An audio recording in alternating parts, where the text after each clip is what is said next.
اور عہد رسالت میں 2 صحابی تھے، ایک تجارت کرتے تھے، دوسرے صنعت و حرفت یعنی لوہار کا کام کرتے اور تلواریں بناتے اور بیچتے تھے۔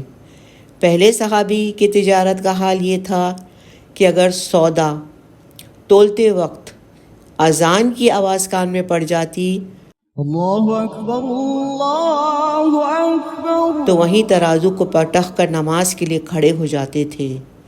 دوسرے بزرگ کا یہ عالم تھا کہ اگر گرم لوہے پر ہتھوڑے کی زب لگا رہے ہیں اور کان میں آواز اذان کی آ گئی اللہ اکبر اللہ اکبر، تو اگر ہتھوڑا مونڈے پر اٹھائے ہوئے ہیں تو وہیں مونڈے کے پیچھے ہتھوڑا ڈال کر نماز کو چل دیتے تھے۔ اٹھائے ہوئے ہتھوڑے کی ضرب سے کام لینا بھی گوارا نہ تھا۔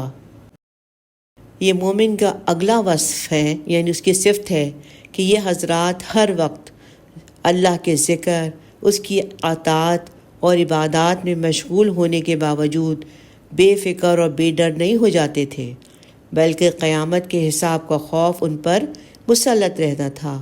اور یہ اس نور ہدایت کا کمال ہے کہ جو اللہ کی طرف سے ان کو عطا ہوا تھا۔